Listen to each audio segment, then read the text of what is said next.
ಇಲ್ಲಿ ಯಾರು ಬಿಜೆಪಿ ಇರಲ್ಲ, ಬಿಜೆಪಿ ಕೇಳಿ, ನನಗೆ ಕೇಳ್ತೀರಿ?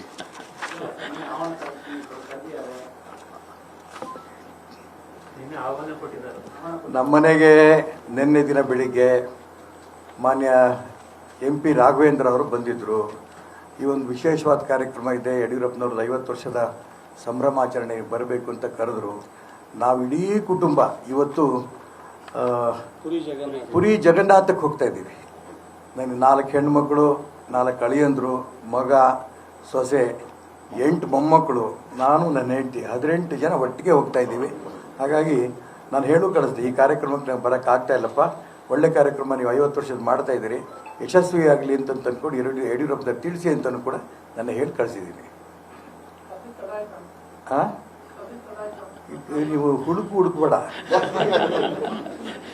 ನಾನು ಕರೆದಿ ತಡ ಆಯಿತು, ನನ್ನ ಬಾಯಲ್ಲಿ ಬರಬೇಕು ನಿನ್ನ ಆಸೆನಾ? ಹಾಂ, ಹೀಗೆ ಅನೇಕ ಕಡೆ ಕೆಲವು ಪತ್ರಕರ್ತರು ರಾಜಕಾರಣ ಹಾಳು ಮಾಡಿರೋದು, ಅನೇಕ ಕಡೆ ಕೆಲವು ಪತ್ರಕರ್ತರು ರಾಜಕಾರಣ ಒಳ್ಳೇದೂ ಮಾಡಿದ್ದೀರಿ ರಾಜ್ಯಕ್ಕೆ, ದೇಶಕ್ಕೆ. ಕರೆದ್ರು, ನೆನ್ನೆ ಬಂದು ಪಾಪ ಕರೆದಿಯಾರ ಅವರು. ನಾನು ಇಲ್ಲ ಅಂದಿಲ್ಲ, ಅವ್ರು ಹೇಳಿದ್ದಕ್ಕೆ ನಾನು ಉತ್ತರ ಕೊಟ್ಟೆ. ಸಮಕಾಲೀನ ಅಲ್ಲ ಅಂದೆ ನಾನು. ಅಲ್ಲ, ನನಗೆ ನನ್ನ ಕಾರ್ಯಕ್ರಮ, ಯಾಕಂದರೆ ನಮ್ಮ ಮಗ ಒಬ್ಬ ಮೊಮ್ಮಗ, ಒಬ್ಬ ಇಂಜಿನಿಯರ್ ಓದ್ತಿದ್ದಾನೆ, ಇನ್ನೊಬ್ಬ ಮೆಡಿಕಲ್ ಓದ್ತಿದ್ದಾನೆ, ಒಬ್ಬ ಮಗಳು PUC ಓದ್ತಿದ್ದಾಳೆ, ಮೊಮ್ಮಗಳು ಇನ್ನೆಲ್ಲ ಹೈಸ್ಕೂಲೆಲ್ಲ ಓದ್ತಿದ್ದಾರೆ. 8 ಮೊಮ್ಮಕ್ಕಳಿಗೆ ಭಗವಂತನ ದಯದಿಂದ ಈ ಸಂದರ್ಭದಲ್ಲಿ ರಜೆ ಇದೆ. ರಜೆ ನೋಡಿಕೊಂಡು ನಾವಾಗಲೇ 2 ತಿಂಗಳು ಮುಂಚೆನೇ ನಾವು ಈ ಕಾರ್ಯಕ್ರಮನ ಫಿಕ್ಸ್ ಮಾಡಿದ್ವಿ. ಹಾಗಾಗಿ ಈ ಕಾರ್ಯಕ್ರಮಕ್ಕೆ ನಾನು ಹೋಗೋಕ್ಕಾಗ್ತಿಲ್ಲ.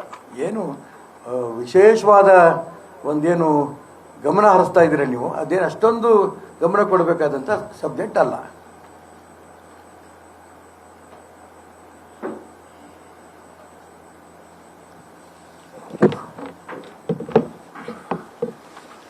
ಕೊಟ್ಟರಲ್ಲ ಎಲ್ಲ.